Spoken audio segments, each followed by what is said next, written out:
வாசிங்க. ஆதி காலங்களுக்கும் தலைமுறை தலைமுறைகளுக்கும் மறைவா இருந்ததும் இப்பொழுது அவருடைய பரிசுத்தவான்களுக்கு வெளியாக்கப்பட்ட ரகசியமாகிய தேவ வசனத்தை பூரணமாய் தெரியப்படுத்துகிறதற்கு உங்கள் பொருட்டு தேவனால் எனக்கு அளிக்கப்பட்ட உத்தியோகத்தின்படியே நான் அந்த சபைக்கு ஊழியக்காரனானேன். லேலூயா.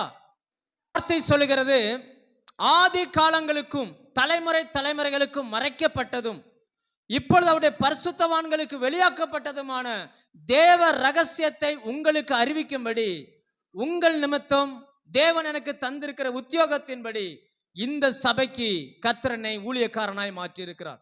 அப்போஸ்தலனாகிய பவுல் இப்படி சொல்லுகிறார், ரகசியமான தேவ வசனம். என்ன வசனம்? நல்ல கவனிங்க, என்ன ரொம்ப ஷார்ப்பா கவனிங்க. ஒரு முக்கியமான ஒரு விஷயத்தை நான் இன்றைக்கு உங்களோடு வேதத்திலிருந்து நாம் கற்றுக்கொள்ள போகிறோம்.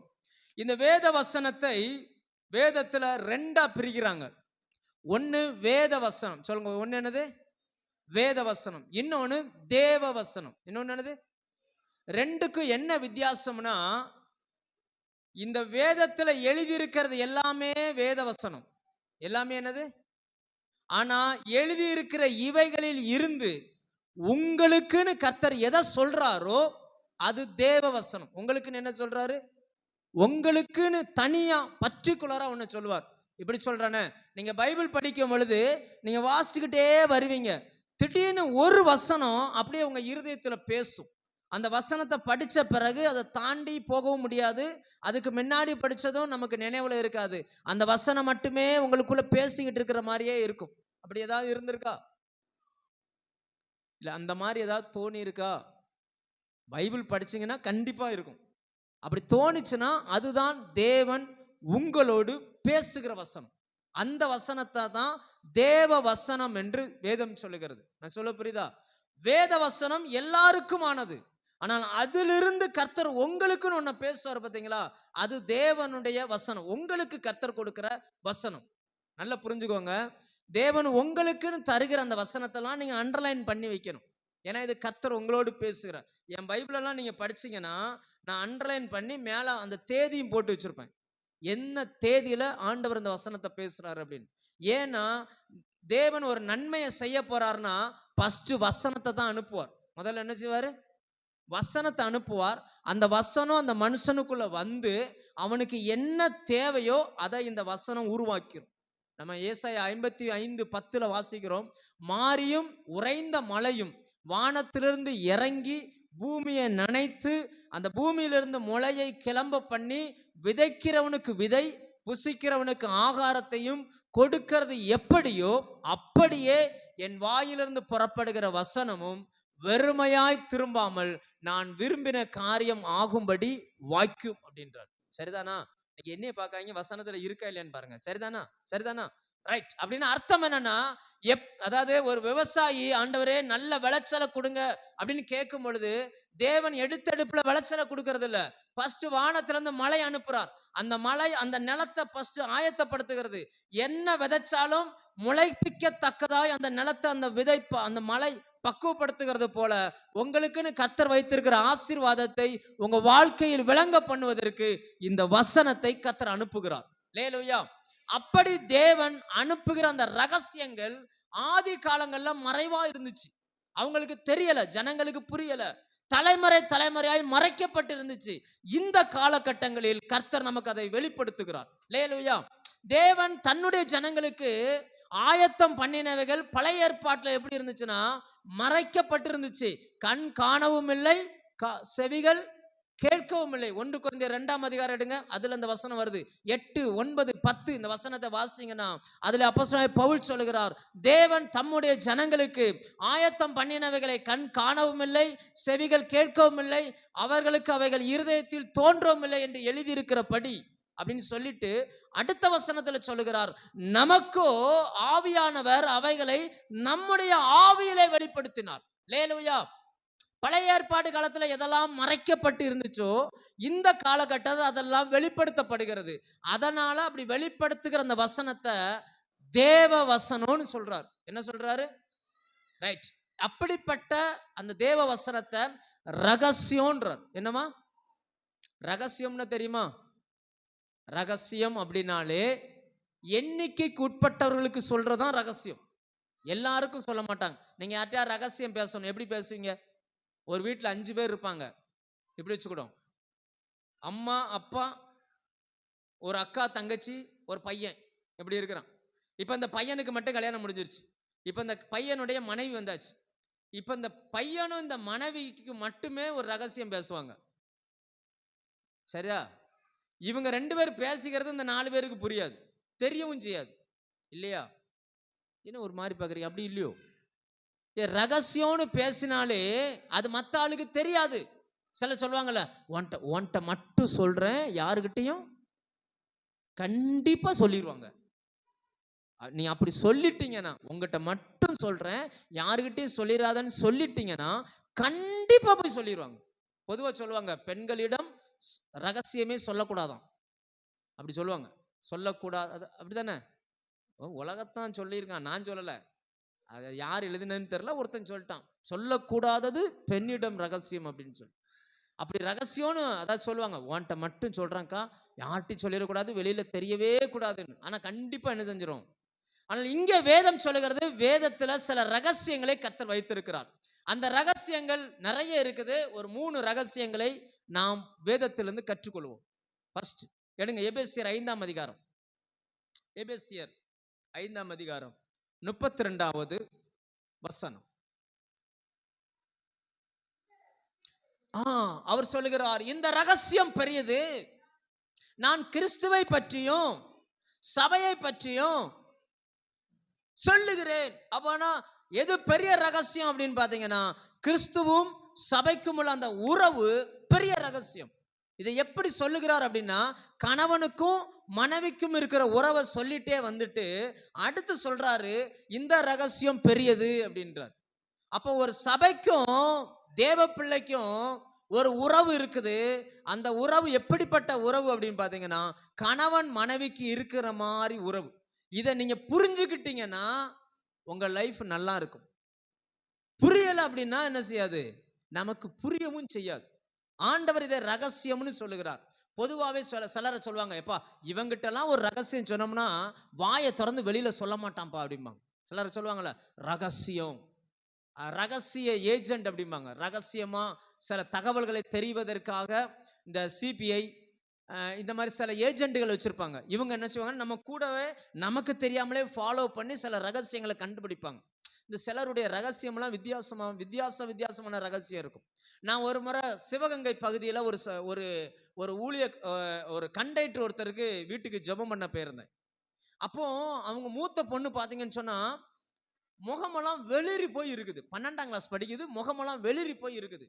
அப்போ நான் கேட்குறேன், ஐயா ஏன் இந்த பொண்ணுடைய முகம் இப்படி இருக்குது, என்ன காரணம் அப்படின்னு. அவர் சொல்றாரு, என்னன்னே தெரியல பாஸ்டர், நல்லதான் சாப்பிட்றா, நல்லதான் இருக்கிறா, என்னன்னே தெரியல அப்படின்றார். அப்ப ஜோமன ஆரம்பிச்சா ஆண்டவர் ஒரு விஷயத்தை காட்டுறாரு. என்னன்னா, இந்த புக்கு இருக்குல்ல, புக்கு பைண்டிங் பண்ணுவாங்கல்ல, பார்த்துருக்கீங்களா? புக்கு பைண்டிங் பண்ணும்போது ஒரு பேப்பர் இருக்குல்ல, இந்த அம்மாவுக்கு இந்த பேப்பர் திங்கிற பழக்கம் இருந்திருக்கு. 12ஆம் கிளாஸ் படிக்கிற பிள்ளை, சின்ன பிள்ளைனா பரவாயில்ல, 12ஆம் கிளாஸ் படிக்கிற பிள்ளை.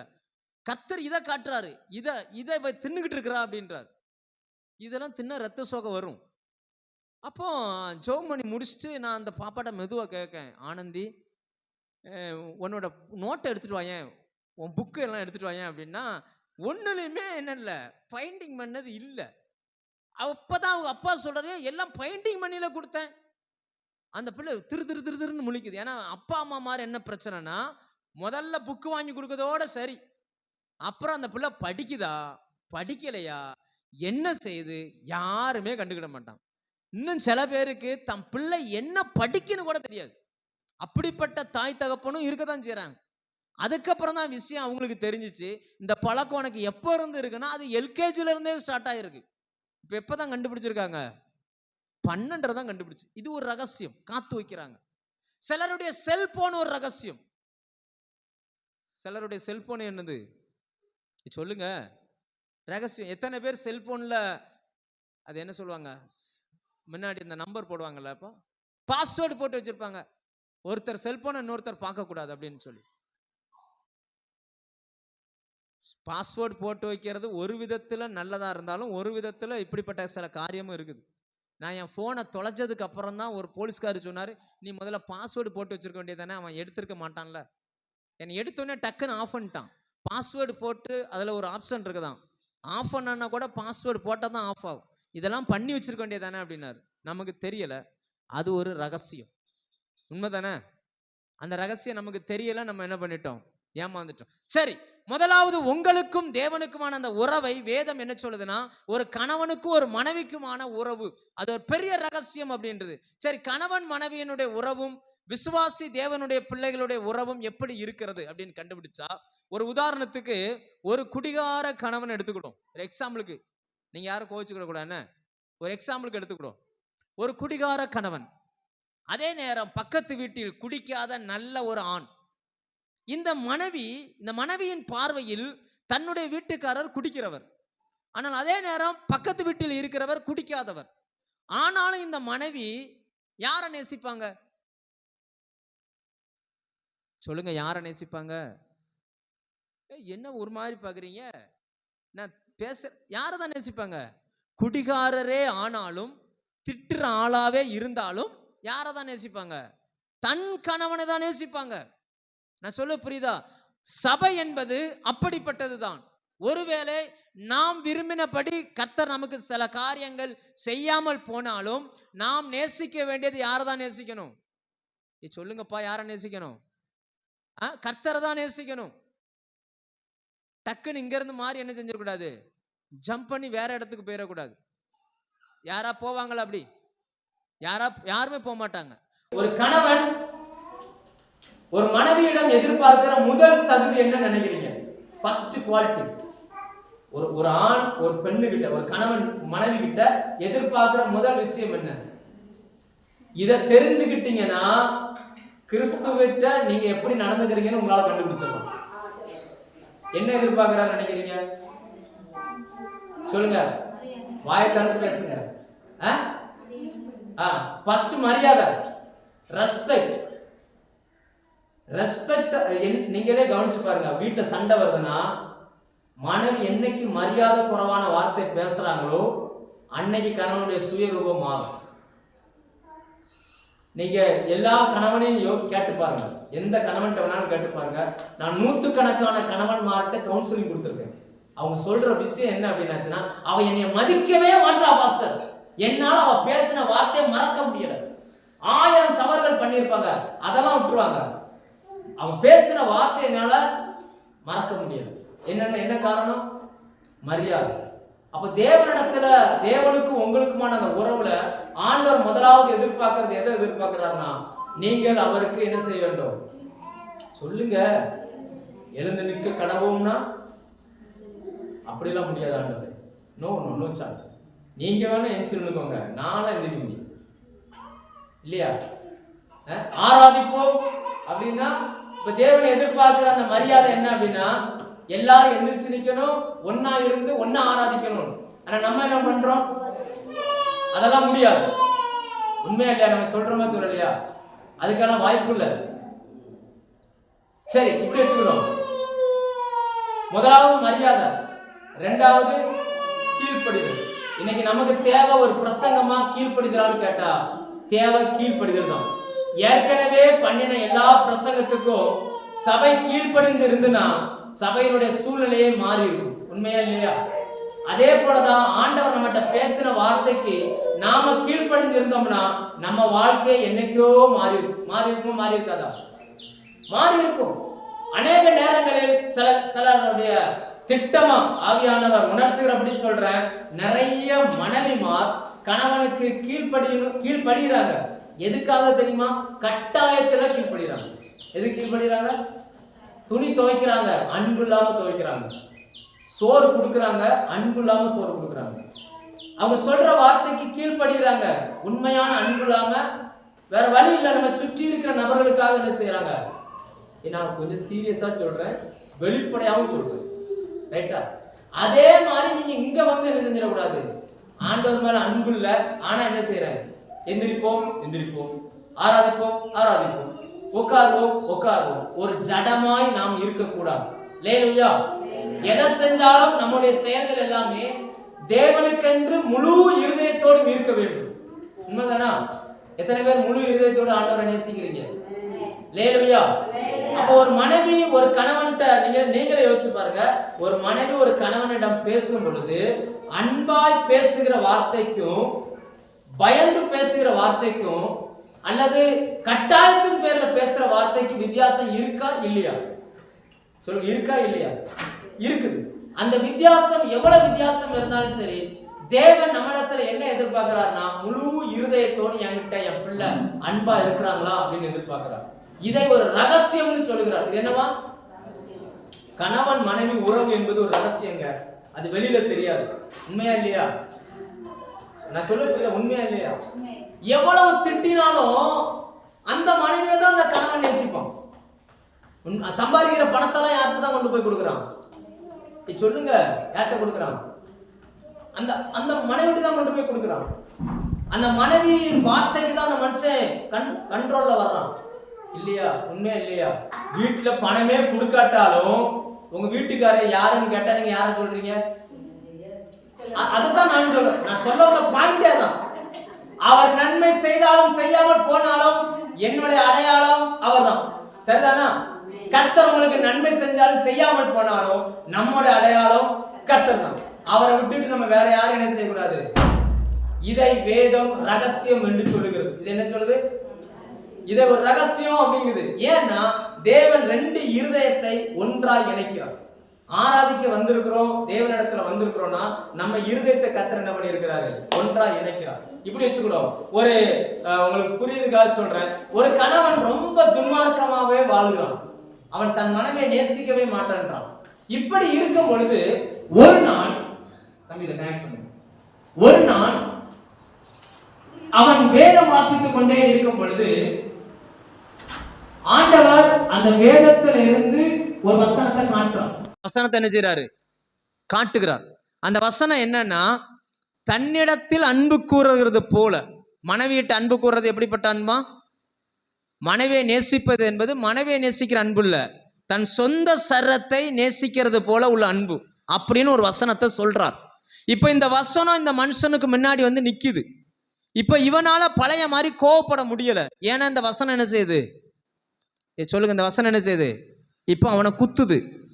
அவன் எரிச்சல் பட முடியல. இந்த வசனம் வந்து சொல்லுது, நீ உன் பொண்டாட்டிக்கிட்ட சண்டை போட்டனா ஒன்ன நீயே காயப்படுத்துற மாதிரி, உன் மனைவியை அடிச்சா ஒன்ன நீயே அடிக்கிறது போல, உன் மனைவியை நேசிக்காமல் மற்றவங்க முன்னாடி அற்பமா பேசினா ஒன்ன நீயே அற்பமா பேசுற மாதிரி. இந்த வசனம் என்ன இப்படி வசனம் இல்லையோ? எபேசியர் 5ஆம் அதிகாரம் எடுங்க, 28ஆம் வசனம்.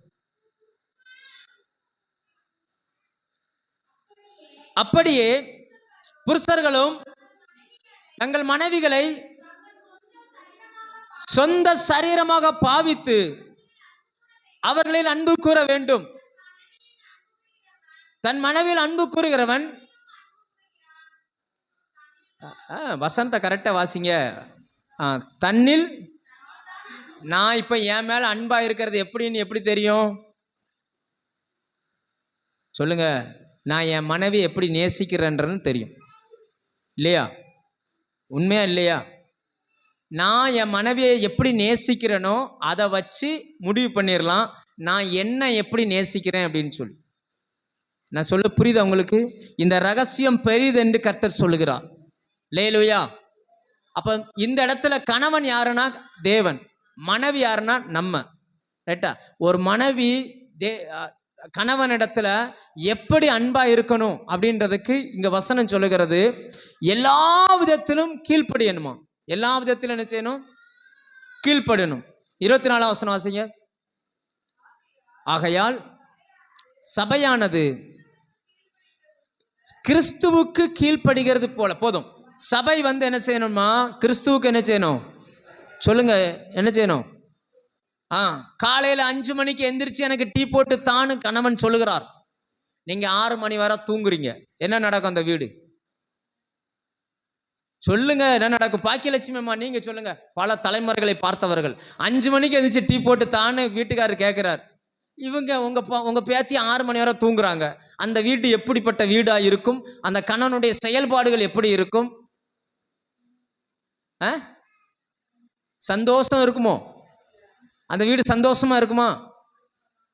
கடந்து போகிறவர்கள் எல்லாரும் அந்த வீட்டை ஆச்சரியமாய் பார்ப்பார்கள். என்ன இங்கே ஒரே கலவரமா நடந்துகிட்டு இருக்குது? உலக போர் தொடங்கி விட்டதோ?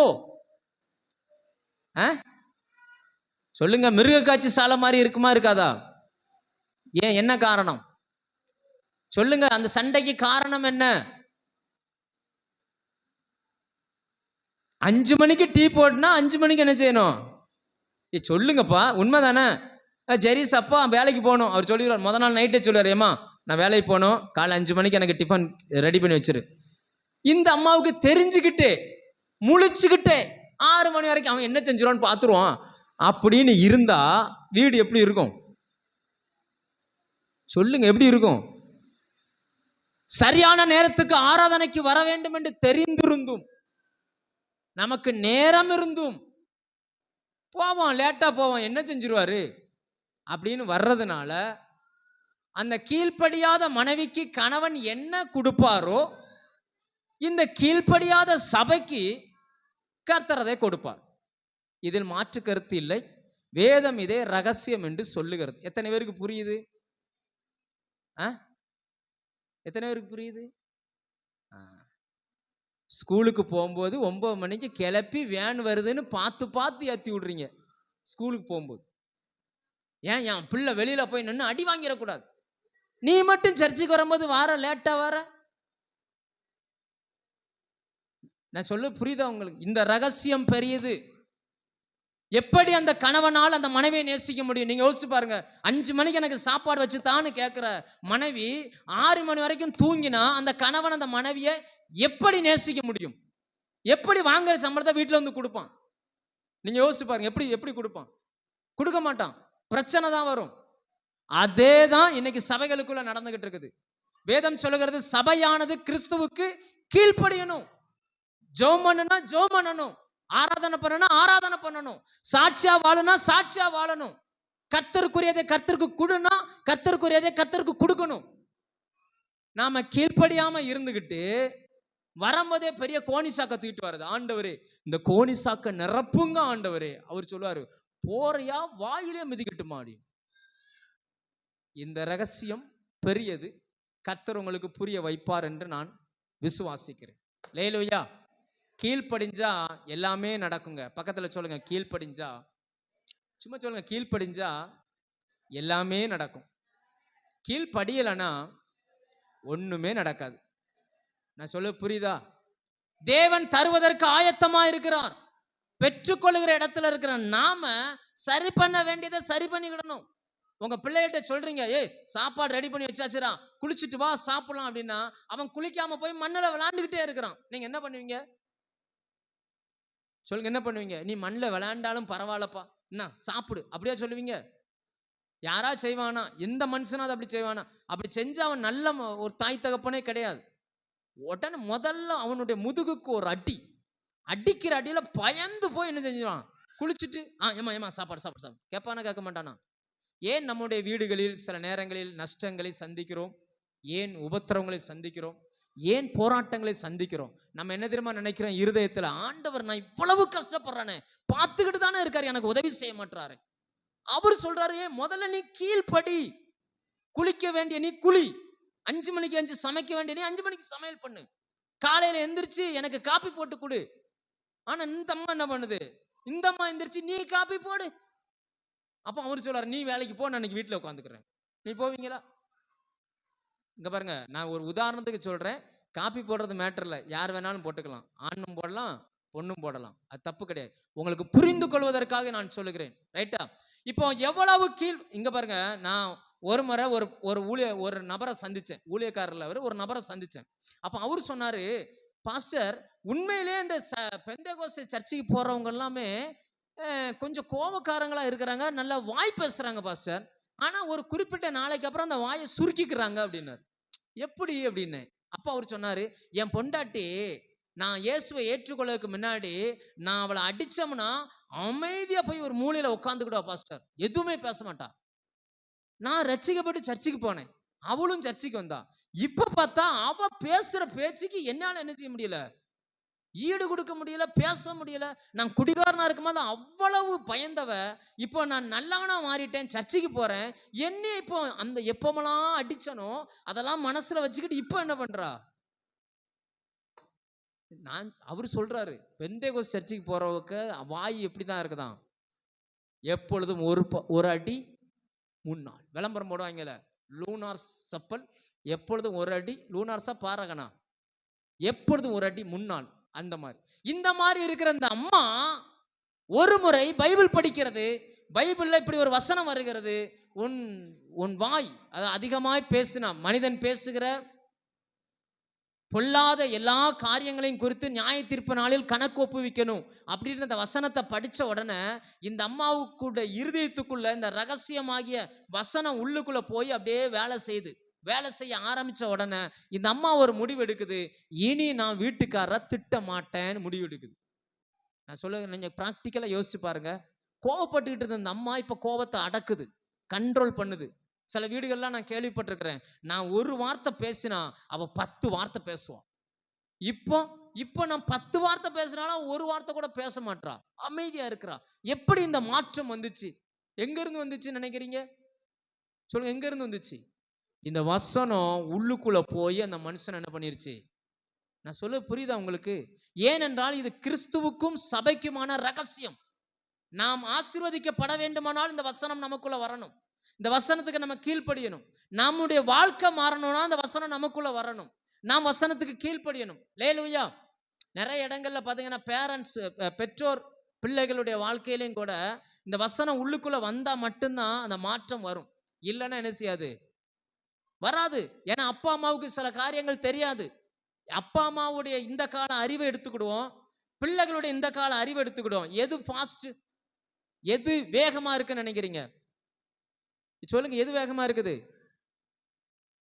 அப்பாவை ஏமாத்துறது பிள்ளைக்கு ஈஸி, பிள்ளையை ஏமாத்தினா பிள்ளை கரெக்டாக கண்டுபிடிச்சிராதா? எத்தனை பெற்றோர் வீடுகளில் பிள்ளைகள் படிக்கிறதா நினைச்சுக்கிட்டு இருக்கிறாங்க, அந்த பிள்ளை என்ன பண்ணிக்கிட்டு இருக்குது, போர்வையை பொத்தி இல்லையா? சபையை தேவன் தன்னுடைய சரீரமாய் பார்க்கிறார். அதன் மேல ஒருத்தன் கை வச்சிட்டான் அப்படின்னா அவன் தொலைஞ்சான். அவன் வாழ்க்கையில அடுத்து அவன் பட போற பாடுகள் கொஞ்சம் நஞ்சம் கிடையாது. நீங்கள் வேதத்துல கவனிச்சு பாருங்க, தாவீது தலை சிறந்த தேவ மனுஷன். ஆனால் ஒரு முறை ஒரு பெண்ணினுடைய, அதாவது வேறொருத்தனுடைய மனைவி மேல இவர் என்ன பண்ணிட்டாரு, கையை வச்சு அந்த பெண் மாசமாகி அந்த கணவனை கொல்றதுக்கு அவன் கையிலேயே லெட்டரை கொடுத்து விட்டு அவன் கடைசியில் செத்துட்டான். அதுக்கு பிறகு பார்த்தீங்கன்னா தாவீதுனுடைய வாழ்க்கை எடுத்து நீங்க படிச்சு பாருங்க. ஒரு பக்கம் வளர்ச்சி, ஒரு பக்கம் நல்ல அவர் வளர்ச்சி, ஆனா இன்னொரு பக்கம் அவருடைய குடும்பத்தை கவனிச்சு பாருங்க. அவங்க பிள்ளைங்க எப்படி போனாங்க, அவங்க லைஃப் எப்படி போச்சு. ஒரே பிள்ளை, 20 ஆண் பிள்ளைகளுக்கு ஒரே ஒரு பொம்பளை பிள்ளை. அந்த பிள்ளையுடைய வாழ்க்கையை கெட்டு போச்சு. எதுக்கு சொல்றேன்னா இந்த ரகசியம் பெரியது. லேலூயா. நீங்க விசுவாசியா இருக்கிறீங்கன்னா ரகசியங்க கர்த்தருக்கு எப்படி இருக்கணுமோ நீங்க அப்படி இருந்துக்கிடணும், எப்படி கீழ்ப்படியணுமோ அப்படி கீழ்ப்படியணும். கர்த்தருக்கு அடுத்த காரியங்கள்ல நீங்க எதுவுமே என்ன செஞ்சிடாதீங்க. ஒருவேளை சில சோதனைகள் வரலாம், சில இச்சைகள் வரலாம். ஏன்னா நம்மலாம் சாமியார் கிடையாது. சாமியாருக்கு ஒரு ஒரு ஹோட்டல்ல போய் உட்காந்து சாப்பிட போனா ஃபாதர் பெர்க்மான்ஸும் ஒரு பாஸ்டும் போயிருக்கிறாங்க. அவன் ஒரு பாட்டை போட்டான், ஹோட்டல்ல இருக்கிறவன். பாஸ்டர் அமைதியாக சாப்பிட்றாரு, ஃபாதரால சாப்பிட முடியல. அவர் சொல்றாரு, தயவு செய்து அந்த பாட்டை நிப்பாட்டுங்க. ஏன்னா இவரு இயேசுவை ஏற்றுக்கொள்ளக்கு முன்னாடி ஆடின பாட்டு அது. இந்த பாட்டு என்னை டெம்டேஷன் பண்ணுது அப்படின்றார். சாமியார் மாருக்கே டெம்டேஷன் வரும் பொழுது சாதாரண மனிதர்களுக்கு வராமல் இருப்பது பெரிய விஷயம் கிடையாது. எப்போ வரணுமா வரக்கூடாதானா வரணும், வந்தாதான் நீங்க மனுஷங்க. ஆனால் அதிலிருந்து ஜெயிப்பதற்கு கர்த்தர் உங்களுக்கு பலன் தருவார். லேலூயா. எவ்வளவு தூரம் திரும்பி போயிருந்தாலும் திரும்பி வாங்க. கர்த்தர் உங்களை எதிர்பார்க்கிறார், அவருடைய கீழ்ப்படிதலுக்கு உங்களை எதிர்பார்க்கிறார். மறுபடியும் உங்க வாழ்க்கையை சீரமைப்பதற்கு கர்த்தர் உங்களை எதிர்பார்க்கிறார். லேலூயா.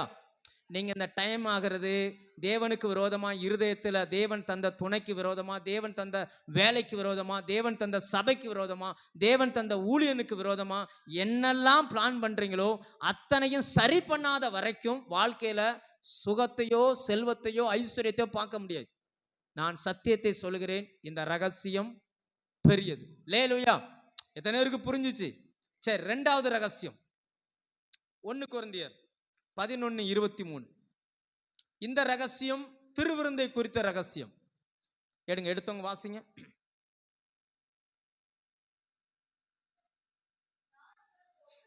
நான் உங்களுக்கு ஒப்புவித்ததை, ரகசியம் என்பது ஒரு நபர் இன்னொரு நபரோடு பேசுகிறது. இங்கே அப்போஸ்தலனாகிய பவுல் சொல்லுகிறார், நான் உங்களுக்கு ஒப்புவித்த இந்த திருவிருந்து பந்தியை எந்த மனுஷனும் எனக்கு கற்றுத்தரல, இதை நான் கர்த்தரிடத்தில் பெற்றுக்கொண்டேன். நமக்கு எல்லாருக்கும் தெரியும், பவுல் அப்போஸ்தலனுடைய நாட்களில் இயேசு இருந்தாரா? இப்படி வச்சுக்கிடும், இயேசு வாழ்ந்த நாட்களில் பவுல் அப்போஸ்தலன் இருந்தாரா? நீங்க என்ன சொல்றீங்க? இருந்தாரா இல்லையா? என்ன பாக்குறீங்க? அவர் இருந்தா நமக்கு என்ன பாஸ்டர், இல்லாம போனா நமக்கு என்ன அப்படின்றீங்களா? இருந்தாரா இல்லையா? இருந்தார். இயேசுவை நியாய தீர்ப்பு சங்கத்துல நிப்பாட்டி சிலுவையில் அறைய வேண்டுமே ஆனால் அந்த கெனசரே சங்கத்துல எல்லாரும் கையெழுத்து போடணும். அப்படிப்பட்ட கையெழுத்து போடுற இடத்துல இருந்த மனுஷன் தான் இந்த அப்போஸ்தலனாகிய பவுல். அவர் பழைய அந்த அதுக்கு முன்னாடி சவுல் என்கிற அந்த பெயர்ல இருந்தார். அப்ப அவருக்கு தெரியாது இவர் தான் தேவன், அவருக்கு தெரியாது. அது சில நாட்களுக்கு பிறகு இயேசுவை சந்திக்கிறார். இப்போ அந்த திருவிருந்து கொடுக்கிற அந்த விஷயம் இயேசுவின் சீசர்களுக்கு மட்டும்தான் தெரியும், வேற யாருக்கு என்ன செய்யாது. நீங்க பைபிளை படிச்சு பாருங்க, இயேசுக்கு பின்னாடி திரளான ஜனங்கள் வந்தார்கள், யாருக்கும் அவர் அதை கொடுக்கல. கொடுத்தது யாருக்குன்னா அந்த 12 அப்போஸ்தலருக்கு மட்டும்தான் கொடுத்தார். கொடுத்துட்டு சொல்வாரு, நான் ஆண்டவரும் போதகருமான நானே உங்கள் கால்களை கழுவினது உண்டானால் நீங்களும் ஒருவருடைய பாதங்களை ஒருவர் என்ன செய்யணும், கழுவு. அதுக்கு அர்த்தம் என்னன்னா உட்காந்து காலை கழுவுங்கன்னு சொல்லல, ஒருவரை ஒருவர் பெருசா நினைக்காதீங்க, உங்களை விட அவர் பெரியவர் என்ற மனநிலையில இருங்க அப்படின்னார். அல்லேலூயா. இப்போ அப்போஸ்தலனாகிய பவுலுக்கு இந்த வெளிப்பாடு எங்க இருந்து வருதுன்னா, அவர் 3 மாதம் சீனாய் மலையில போய் இருந்து கலாத்தியர் 1ஆம் அதிகாரத்தின்படி அங்கிருந்து அந்த சத்திய வார்த்தைகளை பெற்றுக்கொண்டு வருகிறார். அப்ப இந்த திருவிருந்த வேதம் ரகசியம்னு சொல்லுது. திருவிருந்த என்ன செய்யுது? திருவிருந்த நிறைய பேர் விக்கிரக ஆராதனை போல் பயன்படுத்துகிறார்கள். ஆண்டவர் இந்த பாயிண்டை சொல்லும் பொழுது எனக்கு சொல்லி கொடுத்த என்னன்னா, இதை விக்கிரக ஆராதனை போல் பயன்படுத்துகிறார்கள். எப்படி? வாசிங்க 1 கொரிந்தியர் 10ஆம் அதிகாரம் 14, 15, 16 இந்த வசனத்தை வாசிங்க. ஆகையால் எனக்கு பிரியமானவர்களே, விக்கிரக ஆராதனைக்கு விலகி ஓடுங்கள். உங்களை புத்திமான்கள் என்று பேசுகிறேன். நான் சொல்றத நீங்களே கொஞ்சம் நிதானிச்சு பாருங்க. நாம் ஆசீர்வதிக்கிற ஆசீர்வாதத்தின் பாத்திரம் கிறிஸ்துவனுடைய சரீரத்தின் ஐக்கியமா இருக்கிறது அல்லவா? ரத்தத்தின் ஐக்கியமா இருக்கிறது அல்லவா? நாம் பிற்கிற அப்பம் கிறிஸ்துவனுடைய சரீரத்தின் ஐக்கியமா இருக்கிறது அல்லவா? முக்கியமான வார்த்தை, அந்த ஒரே அப்பத்தில் நாம் எல்லாரும் பங்கு பெறுகிறபடியால் அநேகரான நாம் ஒரே அப்பமும் ஒரே சரீரமா இருக்கிறோம். மாம்சத்தின்படியான இஸ்ரவேலரை பாருங்கள், பலிகளை புசிக்கிறவர்கள் பலிபீடத்தோடு ஐக்கியமாய் இருக்கிறார்கள் அல்லவா? இப்படி இருக்க அப்படின்னா என்ன சொல்ல வர்றாரு அப்படின்னா, நல்லா கவனிங்க. கர்த்தருடைய பந்தி எடுக்க நாம் இன்னைக்கு வருகிறோம். பந்தி ஆராதனை முடிஞ்ச பிறகு கர்த்தருடைய பந்தி வழங்கப்படும். இந்த பந்தியில பங்கு பெறுகிற நீங்களும் சபை மக்கள் எல்லாரும், நீங்க நான் சபை மக்கள் எல்லாரையும் தேவன் எப்படி பார்க்கிறார்னா ஒரே சரீரம். நம்மெல்லாம் யாரா? ஒரே சரீரமா பார்க்கிறார். ஒரே சரீரத்துல நீங்களும் நானும் வேற வேற பார்ட்ஸா இருக்கலாம். நீங்க விரலா இருக்கலாம், நான் கையா இருக்கலாம், தலையா இருக்கலாம், முடியா என்னவோ ஒன்னா இருக்கலாம். ஆனால் ஏன் அப்படி ஒரே சரீரம்னு சொல்றாரு அப்படின்னா, ஒரே சரீரமா இருந்தா ஒருவருக்கு ஒருவர் ஐக்கியப்பட்டிருப்பாங்க. ஒருவருக்கு எப்படி இருப்பாங்க சொல்லுங்க? ஒருத்தருக்கு ஒருத்தர் ஐக்கியப்பட்டிருப்பாங்க. இந்த உடலோடு சேராம இந்த கை மட்டும் தனியா போமா? அந்த விரல் மட்டும் எங்கேயா போமா? சொல்லுங்க, எங்கேயா போமா? இந்த கை எங்க தான் இருக்கும்? இந்த விரல் எப்பொழுதும் இந்த சரீரத்தோட தான் இருக்கும். ஆனா நம்ம மட்டும் ஞாயிற்றுக்கிழமை ஆராதனை கட் பண்ணிட்டு முடிவெட்டதுக்கும் மொட்டை அடிக்கிறதுக்கும் காது குத்துக்கும் போயிருந்தோமே எப்படி? கல்யாண வீட்டுக்கு போயிருந்தோமே எப்படி? கிறிஸ்துவின் சரீரமாய் கூடி வருகிற அந்த நேரத்தில் திடீர்னு 2 காலம் மட்டும் காணல. அந்த சரீரம் எப்படி இருக்கும்? சொல்லுங்க, எப்படி இருக்கும்? அப்புறமா அடுத்த வாரம் வந்து ஒட்டிக்கிடுது. சரீரமாய் கூடி வருகிற நாட்களில் 2 கண்ணை மட்டும் காணல. அடுத்த வாரம் வருது. இந்த சரீரம் எப்படிப்பட்டது? அதுதான் அவர் சொல்லுகிறார். இங்க பாருப்பா, திருவிருந்து ஒரு ரகசியம். இந்த திருவிருந்துல தான் நீங்களும் நானும் ஐக்கியப்படுகிறோம், ஒரே சரீரமாய் மாறுகிறோம். ஆனால் விக்கிரக ஆராதனை பண்ணுகிறவன் அப்படி அல்ல. இன்னைக்கு எப்படி நம்ம ஒரு 50 ஒரு 30 40 பேர் ஒன்னா உட்கார்ந்து இந்த பந்தியில இருக்கிறோம், நாம் ஒரே சரீரமா இருக்கிறோம். இதே போல ஒரு 30 பேர் சேர்ந்து ஒரு விக்கிரகத்தை கும்பிடுறான்னு வச்சுக்கோங்க, 30 பேரும் 30 விதமா இருப்பான். ஒவ்வொருத்தனும் அதுக்கு அப்புறம் அவனுக்கு சம்பந்தமே கிடையாது. சரியா இல்லையா? சொல்லுங்க, சரியா இல்லையா? சரிதான். ஆனால் நீங்களும் நானும் அப்படி அல்ல. கிறிஸ்துவனுடைய சரீரத்தையும் மாம்சத்தையும் பெற்ற நாம், அவருடைய ரத்தத்துக்கும் அவருடைய சரீரத்துக்கும் உடையவர்களான நாம் ஒரே ஐக்கியமாய் இருக்க வேண்டும். உங்க வீட்டில் ஒரு ஃபங்க்ஷன்னா முத பத்திரிக்கை யாரு கொடுப்பீங்க? ஆலயத்துக்கு. அடுத்து தாய் மாமா. ஆனா உண்மை என்ன தெரியுமா? முதல்ல யாருக்கு வைக்கணும்னா சர்ச்சுக்கு வைக்கணும். அடுத்து சபை மக்களுக்கு தான் ஃபர்ஸ்ட் வைக்கணும். உங்களுடைய முதல் உறவினர்கள் யாருன்னா சபை மக்கள். முதல் இடம் யாருக்கு கொடுக்கணும்? சபை மக்களுக்கு. ஏன்னா நீங்க ஒரே சரீரத்தை உட்கொண்ட ஒரே அப்பம். வசனம் சொல்லுகிறது நம்ம எப்படிப்பட்ட அப்பம்? ஒரே அப்பம், ஒரே சரீரம். அப்ப நாம் அதற்கு ஐக்கியம் உள்ளவர்களாக இருக்கணும். இந்த ஐக்கியத்தை நாம் காத்துக்கொள்ள வேண்டும். இதை வேதம் ரகசியம் என்று சொல்லுகிறது. ஏன் இந்த ஐக்கியத்துல நிறைய பேர் இணைஞ்சு நிக்க முடியல தெரியுமா? இப்ப நான் ஜெபம் பண்றேன், ஆண்டவரே எங்க சபையை ஆசீர்வதிங்கன்னு ஜெபம் பண்றேன். சபைக்குள்ள இருக்க இன்னைக்கு பாருங்க, சபைக்குள்ள இருக்கக்கூடிய சில நபர்கள் என்ன செய்யல, வரல. இப்ப தேவன் பார்ப்பா, சபையை ஆசீர்வதிக்கணும். ஆனா சபை ஒன்னா இருந்தா தானே ஆசீர்வாதம் கிடைக்கும். சொல்லுங்க, அப்படியா இல்லையா? ஒன்னா இருந்தா தானே ஆசீர்வாதம் கிடைக்கும். 2 பேர் இங்க இருக்கிறான், 2 பேர் வெளியில நிக்கிறான், 2 பேர் அங்க போறான், 2 பேர் இங்க போயிருந்தான். என்னைக்கு நாம் ஒன்றாய் வந்து கூடுகிறது, என்றைக்கு கர்த்தர் நம்மை ஆசீர்வதிக்கிறது. அல்லேலூயா. நான் சொல்ல புரியுதா உங்களுக்கு? கர்த்தர் உங்களுடைய கண்களை திறப்பாராக. நீங்க தேவனுடைய சபையில இருக்கிறீங்கன்னா கிறிஸ்துவினுடைய சரீரத்தில் இருக்கிறீங்க. இந்த சரீரத்தை விட்டு பிரியாதிருக்க பாருங்கள். அல்லேலூயா. எந்த சூழ்நிலையிலும் சபை கூடி வருகிறதை விட்டு விடாதிருங்கள் என்று வேதம் தெளிவாய் பேசுகிறது. இன்னும் சில பேர்லாம் பார்த்தீங்கன்னா, அன்னைக்கு ஒரு அம்மாட்ட கேட்குறேன், ஏன் சர்ச்சுக்கு வரலன்னு. அந்த அம்மா சொல்லுது, ஆவியானவர் இன்னைக்கு சொன்னாரு வீட்டில் உட்காந்துருன்னு சொல்லிட்டாரு அப்படிங்க. இது எந்த ஆவியானவர் சொல்றாரு? ஆவியானவர் சொல்றாராம் சர்ச்சுக்கு போகாத வீட்டில் இருந்து. இது எந்த ஆவியானவர் சொல்றாரு? வஞ்சிக்கிற ஆவி. இன்னைக்கு நிறைய பேருக்குள்ள பாத்தீங்கன்னா சபையை கெடுக்கிற ஆவி.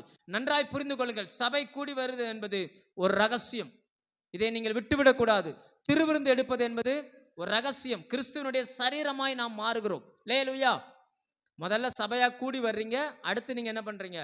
ஒரே சரீரமா மாறுறீங்க. இன்னும் ஒன்றை மட்டும் சொல்லி முடிப்போம். ஒரு வசனத்தை வாசிப்போம். 1 கொரிந்தியர் 15ஆம் அதிகாரம் 51ஆம் வசனம். இதோ ஒரு ரகசியத்தை நான் உங்களுக்கு சொல்லுகிறேன், நாம் எல்லாரும் நித்திரை அடைவதில்லை, ஆகிலும் கடைசி எக்காலம் தொனிக்கும் போது ஒரு நிமிஷத்திலே, ஒரு இமை பொழுதிலே நாம் எல்லாரும் மறுரூபம் ஆகிறோம். இங்கே அப்போஸ்தலனாகிய பவுல் சொல்லுகிறார், உயிர்த்தெழுதல் அல்லது மரணம், மரணத்துக்கு பிறகுள்ள ஒரு வாழ்க்கை, அது ஒரு ரகசியம். அல்லேலூயா. ஊழியக்காரங்க பொய் சொல்லுகிற 2 இடம் இருக்குது. ஒன்று கல்யாண வீடு, வேற வழி இல்லை, சர்ச்சுக்கே வந்திருக்க மாட்டான், அவனுக்கு கல்யாணம் பண்ணி வைக்கணும், சபை நடுவே வச்சு அவனை அவமானப்படுத்த முடியாது, அதனால அவனை என்ன சொல்லுவாங்க? சகோதரனை ஆசீர்வதின்னு சொல்லுவாங்க. 2வது மரண வீடு, அவன் கிறிஸ்துவோடு வாழ்ந்திருக்கவே மாட்டான். ஜெபம் பண்ற ஊழியக்காரர் என்னதான் சொல்லி ஜெபம் பண்ணணும்? கிறிஸ்துவுக்குள் மரிக்கிறவர்கள் இதன் முதல் பாக்கியவான்கள். இந்த சரி சொல்ல புரியுதா உங்களுக்கு? ஆனா ஆண்டவர் எங்களை மன்னிக்கணும், ஏன்னா வேற வழி இல்லை. ஒரு மனுஷனுடைய மரணத்தை பார்த்தாலே கண்டுபிடிச்சிடலாம், அவனுடைய முகத்தை பார்த்தாலே கண்டுபிடிச்சிடலாம் கிறிஸ்துவோடு இருந்திருக்காரா, கிறிஸ்துவுக்கு வெளியில இருந்திருக்காரான்னு சொல்லி. ஆராதனை முடிஞ்சோன்னா டாஸ்மார்க்ல போய் தண்ணி அடிச்சிருவார். இவர் செத்த உடனே இவருக்கு இப்போ அடக்கம் பண்ண போகும்போது நம்மால் என்ன செய்ய வேண்டியிருக்கு? கிறிஸ்துவுக்குள் மரித்தவர்கள். இவர் கிறிஸ்துவோடு வாழ்ந்திருக்கவே மாட்டார, அப்புறம் எங்க மரிக்க? நான் சொல்ற புரியுதா? மரணம் என்பது ஒரு முடிவல்ல, உங்களுக்கும் எனக்கும் மரணம் தொடக்கம். அல்லேலூயா. மரணத்துக்கு பிறகு கிறிஸ்துவோடு நாம் வாழப் போகிறோம்.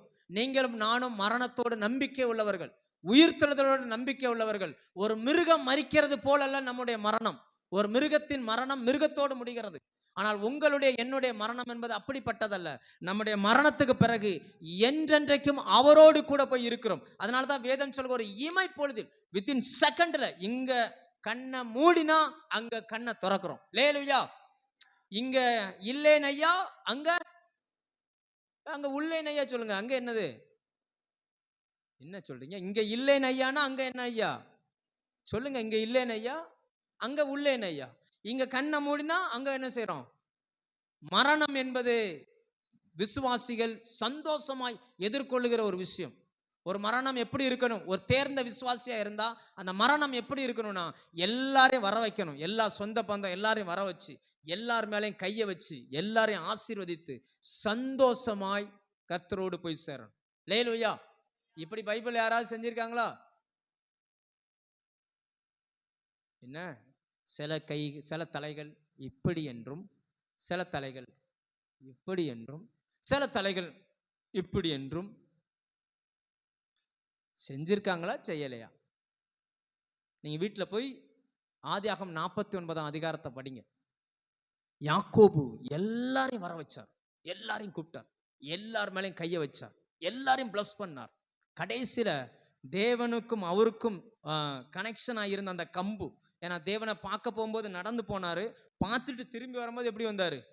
கால் தொடை சந்து சுளுக்கினபடியினால் மரணம் அடை வரைக்கும் அந்த கோலை வச்சுக்கிட்டே வந்தார். அந்த கோலின் நுனியில் சாய்ந்து பைபிள் சொல்லுகிறது ஜீவித்து போனான். அந்த வசனத்தை எடுங்க. எல்லாரை குறித்து எழுதும் பொழுது மரணித்தான் இருக்கும், இந்த மனுஷனை குறித்து எழுதும் பொழுது ஜீவித்து போனான் அப்படின்னு இருக்கும். எல்லாரையும் பிளஸ் பண்ணிட்டு கோலின் நுனியில் சாய்ந்து யாக்கோபு ஜீவித்து போனான். எத்தனை வசனம்? 33ஆம் வசனம். யாக்கோபு தன் குமாரருக்கு கட்டளையிட்டு முடித்த பின்பு தன் கால்களை, நல்லா கவனிங்க, முதிர் வயது உள்ளவர்கள், கிறிஸ்துவுக்குள் வாழ்கிறவர்கள், நல்லா கவனிங்க. வசனம் என்ன சொல்லுது? அவர்கள் கட்டளையிட்ட பின்பு, முடித்த பின்பு தன் கால்களை கட்டிலின் மேல் மடக்கி கொண்டு மரித்து போனான்னு சொல்லல. என்ன பண்ணானா? ஆமா, ஏன்னா இங்க மரணம் என்பது இந்த பூமியோடு முடிகிறது இல்லைங்க. நமக்கு தேவனோடு உள்ள வாழ்க்கை இருக்குது, அது ஒரு ரகசியம். அல்லேலூயா. சில பேருக்கு மரணம்னாலே பயம். பாஸ்டர் பாஸ்டர் பாஸ்டர் ஜெபம் பாஸ்டர், கை வலிக்கு கால் வலிக்கு தலை. கிறிஸ்துவுக்குள் வாழ்கிறவர்கள் இருந்தா மரணமே உன் கூர் எங்கே, பாதாளமே உன் ஜெயம் எங்கே? மரணம் ஜெயமாய் விழுங்கப்படும். அது ஒரு ரகசியம். அல்லேலூயா. சபை தாங்க அதுக்கு தயாராகணும்.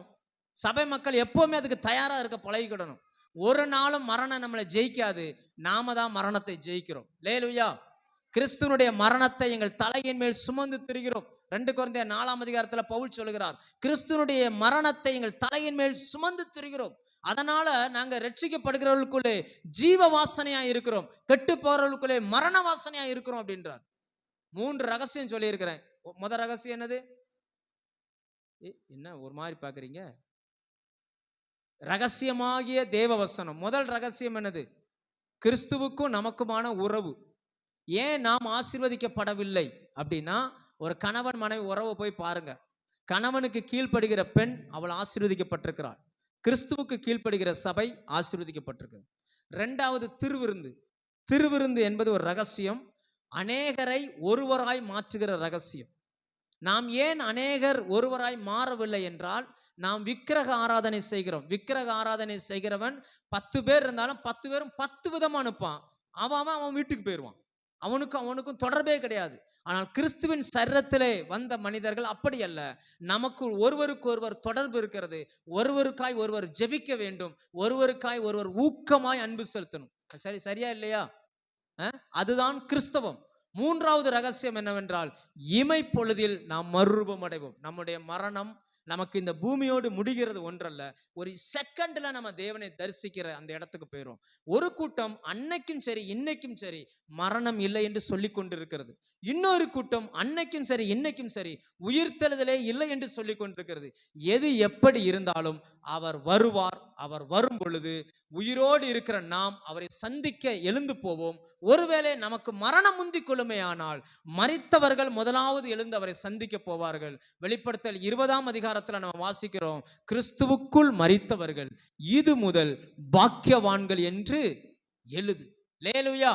நம்ம வாழ்க்கை எப்படி இருக்கணும்ன்றதை நீங்க தான் டிசைட் பண்ணிக்கணும். நாம் இந்த ரகசியத்தில் எந்த ரகசியத்தில் நீங்க தேறி இருக்கிறீங்க, எந்த ரகசியத்தை தெரிந்து கொண்டிருக்கிறீங்கன்றதை என்ன பண்ணிக்கோங்க.